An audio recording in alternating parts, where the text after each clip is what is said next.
lights up so fucking much, especially the full moon. So here's the thing, so I should do this right. Yeah, you should. You want to hear it? Yeah. You see, there's a black guy. He was smart as a block of wood. He needed to go down to the motel. So this place out in the middle of nowhere. This is where they got all their super guys. You see, actually, the players after they downsized the military and Ronald Reagan and the Cold War, they invested it all into federal prisons across the United States and filled them up with their drug war. But Florence, Colorado. So yeah, you have the super max. That's where they bring people like that's the most maximum security prison in America. Bringing the Noriega and these people by helicopter and SWAT team, all types of drama. It's an underground facility. Helicopter goes underground. That's how big it is. There's like 10 people in the prison. You got your penitentiary, then it goes down to the meeting, and then you got a bit of a camp. The camp's only got fences only like about 10 feet high with no barbed wire. The only town, so you're in the middle of nowhere. The town's got like one gas pump, one motel, and I think there might be a little movie theater. But that's the whole town. The whole city of Florence, another just a little film. And billions, you can tell they spent $2 billion on that place. Superman.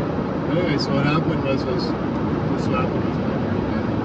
There was that birthday, and so my homeboys were like, hey, this guy. Black guy here need help bringing back a bunch of liquor from the hotel. His wife was from visiting him. Basically what it really needed someone to push him over the fence. The guy was about 6'6", and he couldn't climb the fence. Sort of big, tall, lanky. I'm sure you can let people see this video. So anyway, here's what happened. So we go down to the motel.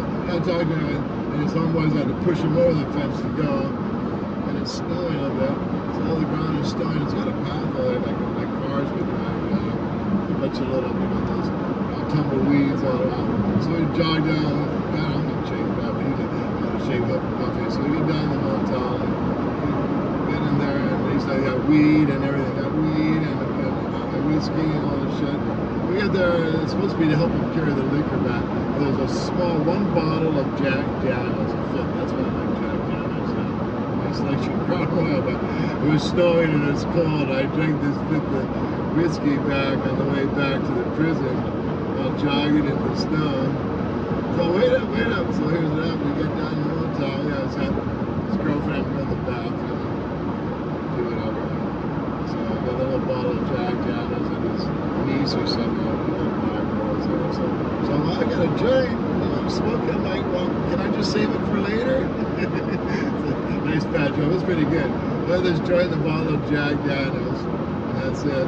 Small bottle of Jack Daniels. He's got the bag weed. So now it's time we got to hightail it back to the gym before they notice that we're missing. So we climb over the fence and you can escape. You go down the motel and get the whiskey and you jog back and climb back in. And here we go. Except for this time, it was snowing and everything. We got about maybe almost 100 yards to the fence. And a straightaway, and the guards evidently they saw our footsteps and it was illuminated, so like we're in daylight in the snow and full moon. I didn't know it was so bright. I thought, holy shit! They could see them walking right towards us. We're behind these two tumbleweeds like this, and now they're all like this. And I'm like, oh shit, we never crossed. So I'm like, okay, look, I'll go left, you go right. You know, because we split up, at least one of them got trapped. Okay, 1, 10, is that like a tumbleweed over here? Like, okay, 1, 2, 3, go! And he runs to the right, and he's tall and lanky and shit, and I don't move. Terrible, but smart. And he's big, tall, and I just stayed there behind the bush and watched. And they were coming because they're straight, they were almost to me, you know? And then they saw me, and they turned off, they veered off, and they went chasing him. Like, perfect. So they went chasing him. I made a sprint to the fence, and I had the bottle of Jack Daniels joint still. I jumped over the fence and half the bottle off. I drank my half away there. The ball of the fence, right there, lockdown, everybody, head count, you know, because they noticed we were gone. No, somebody got your own plan, so cool. I zoomed back and drunk, and my homeboy the bottle of Jack, and the joints held this after count. So they're missing one on count. He didn't know my name or anything. Wait, no, yeah, the whole way. Wait up for me, wait up for me. He was expecting me to push him back over the fence. So I mean, there's no way he's going to get away. You know, so what am I going to do? Both of us get caught? Well, look, you go that way. You know? I mean, he's not going to get over the fence even if he can get to it. You know what I'm saying? That's what they. Anyway, they duped me into going all the way down there. All these bottles of whiskey. And there's a little bottle, but they needed was someone help push him back over the fence. Help with that it was him. He deserved it. But I got back with my birthday and bought a Jack Daniels and a giant. So what happened to all the other bottles? I said, dude, a bunch of bullshit. You know how they are, that bunch of lying fucking bullshitters. Is that still rolling? He was just trying to get his. He was just trying to see his girlfriend. So I see his girlfriend. Yeah. And she's gonna buy some of the girlfriend and realize that. All right, so she just goes by a little bit of. Oh, here we go. What prison was this? Florence, Colorado. Florence, Colorado. It was a brand new facility, you know. And these guys it's pretty nice, huh? A hard time. Like, man, this place is easy. What year was that? This is 1994. November 1994. So I got transferred back on the year before, November 4th, 1993. My girlfriend was born like 3 weeks before. She was born October 12th. So there's a picture in the newspaper at the time. But you know, in the picture in the newspaper has me and the other guy. He was a big weed smuggler from California, and mine was for heroin. But they put the newspaper, they fucked up, said Andrew Botts, Hawaii for ganja. And the other guy was heroin. So I tell her now they legalized pot because we don't tell our friends I was in jail there. You know, she knows I was in the cage over there in the book and all that. I said, look, now if anybody finds out in jail, we just say, look, he was here for ganja. They can get the newspaper and prove it. They fucked up. I said, it's a good alibi. I said, we found I was in jail, and I said, yeah, I was only ganja though. Oh my God, terrible. I'll be the poor victim.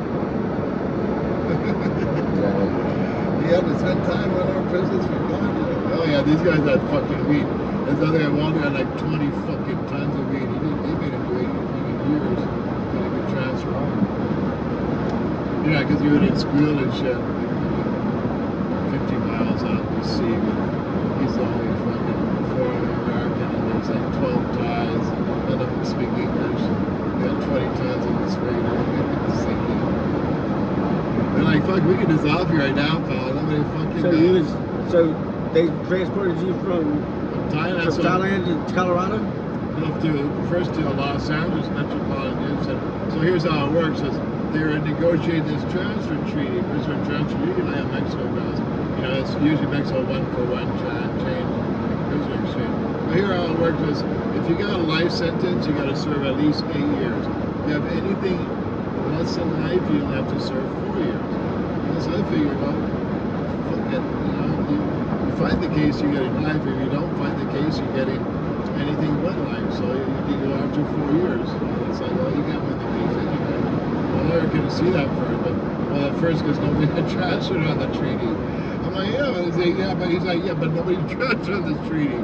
So what are you talking about? I said, yeah, but you know, even the system of, you know, they've been talking about this treaty for 10 years. It's ratified, and 5 years from now, somebody's had to go on. They got to take somebody by now, by then. I figure me. So it was my 30th birthday. I'm sorry, 30th birthday. I'm 56. Then I got sent back to halfway house in Hawaii. And my wife, it was. Yeah, that's been how many years? Just last week. And that was after how many years of being in Bangkok? 5 years there. 5 years in Bangkok. I met my wife July 27th this last, 27 years ago. 27 on the 27th. And what happened before you got to Bangkok? Before I got arrested? Yes, over jail. Tell me give us a vision of what your life was like. What was you doing? Like, I was on top of the road. You know, it's the best time of my life. One of my best friends and his younger brother. His younger brother was the second top surfer in the world at the time. surfers and stuff. So we met up in Bali. We were surfing. It wasn't even supposed to be any program and stuff. It was just like I said, the DEA set it up so a friend could go free and keep here with all the money. And yeah, it was your trophy. So anyway, so he talked me into my partner in Los Angeles. I was going to Bali. Talked me into meeting his Uncle Nick in Bangkok on the way back. So I said, from Bali, I changed my ticket on the way home to stop in Bangkok. Originally it was just, actually what it was they had these things, it was pretty neat. I think you pay $100 as round trip to places like Singapore and Hong Kong. And what is like these overnight express stuff. And basically, you meet them in Hong Kong. You basically give them all of your check-in. You can't use your check-in. It's just travel, but basically $100 round trip to this place. So that's what it's my round trip to see the this burger thing. There's this excuse to go with that. And then talking to me and Uncle on the way back, and Uncle's DEA, and they made it sound like this is going to be this big heroin smuggling operation, a couple kilos, and told them all this shit. They tried to get it on tape, but they couldn't. So just going on his word, they went on there to make a big heroin bust. They got there, and it turned out it was 4 ounces at the moment. It came to 99 ounces. Originally it's 4 ounces. So they set me up there to the airport. I got a shaving cream can, the false bottom, that's all. But I had the shaving cream can, plus I had 100 volumes I bought at the pharmacy for $3. So I had 98 volumes left. They gave me 2 years for the volume, but life for the heroin. Life plus 2 years. But by pleading guilty, they cut it in half. They figured half is 25 plus 1. So 26 years. The other guys, they go free. Financiers and how it works is, the federal government, how it works is whoever gets caught first goes free. It's the last one to get caught that gets got all in the bag. They're up by that time. Otherwise, the law are going to say, well, cooperation should be afforded only. So whenever you did your time, cooperate. Is it 3 for 1? Cooperate, how could I cooperate? Will they give you a 3 for 1? How much you got in there? The time? Time out? Yeah. No, you come back. So 1 for 1? So they gave me 26 years. No, they gave me, I think, 100 days total. In addition, so how it works is you spend 4 years there at least, and then you apply a transfer. I bet you do about 4.5 total. Then they transfer you, they come down, they have a lawyer and a federal judge, and the whole proceeding immigrations as if you're in a federal court. It's all a legal thing, or it's an ironclad thing. Once you transfer back to America, you can't appeal it. It's nothing. It's a set deal. You can't ask them back. But in exchange, you're promised proper medical treatment and so forth. So that's about it. Plus, expectations. And then your sentence is recalculated by the parole commission, even though it's not a parole case, because after November 1997, they abolished federal parole and they came up with what's called supervision. So what's a Bangkok prison look like if you were to try to paint a picture? And it's like a shithole. Yeah, I'm saying like actually. So what color was the floors? What were the walls? It's a typical concrete all around. Concrete 2-story iron bars. Old-fashioned. It was built for the POWs during World War II. See, during World War II, the Japanese occupied all of Asia, and so they came into Thailand. The Thais are, hey, partner, that's all the Thais are. They're whoever's winning, so they were America's partner, their allies, part of World War II, and then the Japanese came in and took over Asia. So they became allies of the Japanese during World War II. So they built this prison for all the Americans and British POWs. How many people would you say was in prison there with you? So that you got like 10 sections. My one section's about 1,000 people. You probably got 8,000 to 10,000 people in prison. Probably more nowadays, but so it's built to accommodate. And then they have a hospital and everything. It's like it's a little city. It's pretty big, yeah. It's a pretty big prison. Oh yeah, I mean, city. Their trucks drive through their delivery truck, so you can get food if you have money. You can buy food. So like 3 times a week, we have store order, for shopping, like food, regular food. You get chicken, pork. The beef is like buffalo, you know what beef is. That's a chicken and pork. You get prawn, shrimp, and that kind of stuff. You know what they want. A lobster if you had enough money. And these guys order whatever you wanted. And then, so the foreigners run the coffee shop, they call it. So like, if you order Monday, next week Monday, you get your stuff, and they got a, balance card, big burgers and shit. Cash. It's pretty loose, Get anything you want in the pharmacy. So what was the violence like? Certainly, you throw a bunch of guys in there, the energy's got to be pretty messed up. I mean, there's got to be some pretty crooked stuff going on there. Everybody was alphas and everybody was so stoned the whole time. Really. And they let us have knives because we had to cook. We had to cook for ourselves. We didn't provide food. So we had butcher knives. And so when I first went in, I just missed the Chinese and the French and that little thing that, the thing between the Asian thing and the Westerners. But yeah, it was a little gang fight going, and so it kind of got some stitches so far. But it took the knives for a while, and so they gave the knives back, and the kitchen promised we won't use them for violence. So that's the whole thing. So you see someone about to stab someone with a knife, you give them a club. So look, don't stab. They can take our knives away here and use my glove. So okay, they take my gloves. So pretty much everybody is on it. Like, when you kill someone, don't use a knife because then you'll get a glove. That makes sense? Yeah. So how many times in 5 years did you see somebody beat somebody to death with a club? How many times did you experience that in Bangkok? So how many times did you watch somebody die in that Bangkok prison? How many times what? You watch somebody get beat down or dead. I don't see that shit. I mean, well, I've been in jail a few times. I've seen a guy got stabbed. The guy chased him and guy slashed him, and then he chased him with his knife. Then when he caught up to him, you give him a good knife right through here. I mean, occasionally, but it's not every day full on. It's a pretty bad place because you can buy your own food, cook your own food. You're allowed out there now. See, if you abuse the privileges, just take everything away. You're allowed to make little thatch huts and so. But most of these guys were all drug smugglers with lots of money. So, it's kind of like the guards would go down, get you whatever you want. They go to the pharmacy and then the bank, and there was a gang fight. I was the one that did I did the clubbing, and the guy fucking shanked me. See this one right here? Yeah. It was right along the line there, so fucking slid it real good. But so the guy came from behind me and sliced me. I nailed his friend with the club. He went into the sewage pit. But they're snitches, that's why. They deserve it. These Chinese guys, they're trying to compete with other Chinese, and then to compete with them, they go tell on them. So they get rid of the competition. They do what? Human sewage is what they use for fertilizer in Thailand quite often. It's regular practice. Yeah, I heard about that. Yeah, it's regular practice. You see them scooping it out and laying out. So, I mean, you get used to the smell of doo-doo, sewage smell. Yeah. So you said that... used to, but that's all I smell all the time. I'll tell you the truth, I think now I got PTSD. I go into a really stinky bathroom. Fucking revise those memories. So this prison was like huts? It's like a bunch of huts?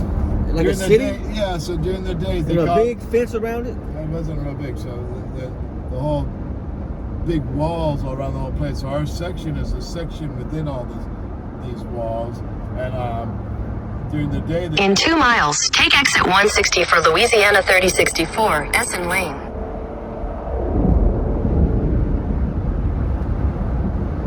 But no, and then in the day we had they call it. Well, basically it was a garbage pit that they landfill that or it was a swamp that they made a landfill with garbage dumping. And that garbage anything like this one? Yeah, that's 160, yep. And then it became the garden.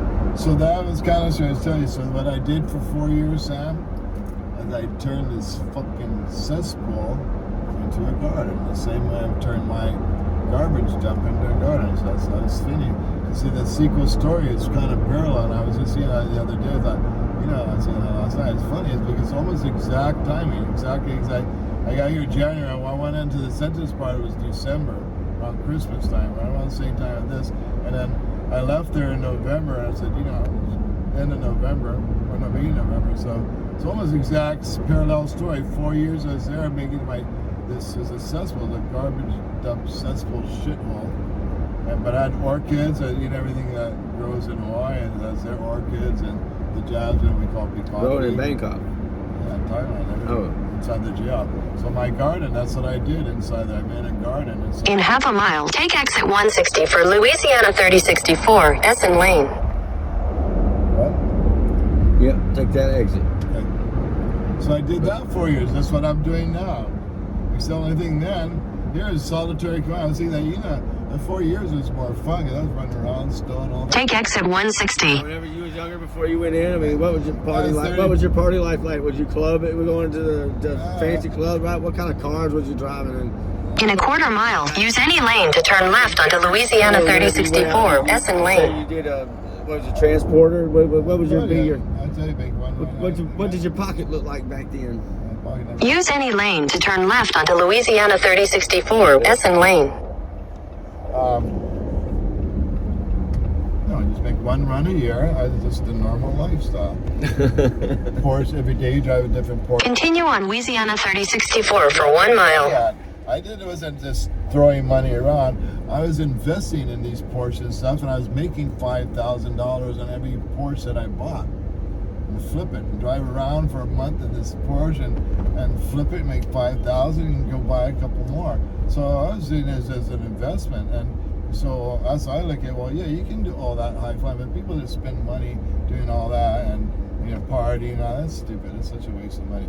I mean, we have all our places because I'm from Hawaii. All the places are regular places. We're going to have nice steak poo-poos and drinks. Yeah, we had it going on. Well, my girlfriend, she had 2 acres. I took 2 acres out in the country. I rebuilt her porch, I did all that shit back then. I built her porch, I built her garage. So you pretty much just hung out in Hawaii. I lived on Maui. I lived on Maui. So the only reason you even went to Bangkok was because they wanted you to go meet somebody. No, was the reason on this. I used to go the whole time since I was 20, but the reason this time I was on my way to Bali, and it was the last minute thing. They're trying to get out of his charge because they fucked up, and they wanted to set me up so they could go free, and so that's basically what happened. So he kept all the money, he kept the house on the beach, went to jail for a short time, and act like nothing happened. Yeah. After. Gee, it's just like nothing happened. It was so fast. Yeah, for you got everything, kept everything going for a little vacation. In the meantime, when I'm starving for food, there's no money, no care packages. Hey, we could get care packages in the mail. You don't get approval, nothing. Food, anything you wanted. All they did, they had the prisoners were the trustees, and all they're looking for is dope. They cut with artillery knives. I told you that, right? Big fruitcake with hash. 100 grams of hash with all raisins on it. They cut down the screw, this screwy stuff, we don't want it. Like, wow, 100 grams of hash. Right to the mail. So it's a pretty loose prison, that's for sure. The guards are bringing, let's say it's really poor country too at the time. Yeah, the guards robbed them. They're like that here. No, they only get $100 a month, so they're all on the take, like, okay, this guy works for me. So I went back for the beginning of the next book starts with, I went back for my 20th anniversary when I left there and visited American locked up abroad at the Bangkok Hilton. In a quarter mile, turn right onto Perkins Road. I just missed the road. In a quarter mile. And the guy's like, no way. And so I tell him the story, one time. And he looks at this green book. He's like, wow, you're in. Well, the people that transfer. Because I told him, turn right onto Perkins Road. I'm a 6-person transfer on the street. Like I said, when I'm first arrested, nobody ever transferred on this transfer to me. So there's a lot of stop and goes. So I'm the 6th American to transfer all the time. Continue on Perkins Road for 1 mile. Which is pretty common nowadays. So if you get caught in Thailand with weed, don't worry, because it's legal. If you caught in Thailand with anything else, well, they don't have heroin anymore either, because they're drug war. It's all methamphetamine, ice, Batu, whatever name it's coming right up from China via Thailand, via Burma and Thailand, and in U.S. markets by the tons. And they're busting it by the tons. I read the newspaper all the time online. Bangkok Post of the border there. Used to be tons of heroin and pot. Now it's all just tons. I mean, tons of meth that they're busting. What they're catching is they're catching like a ton of weed. That's just what they catch. It's just normal stuff. Bags and stuff. They're on the checkpoint. Oh yeah, they're catching left and right. Fucking ton of meth. You know how much that is? 2,000 pounds of fucking meth. Every week. That's what they're catching. So the stuff getting through is, they say 20% maybe gets caught. Maybe. Crazy, man. So it's all based on destiny though. It was my plan in life that I chose before I was born. I knew the odds were against me. So I had guardian angels watching over me the whole time before I took the mission. Seems that way. I guess you could liken the book to several books like Catch Me If You Can, Midnight Express. Yeah. So you wrote that.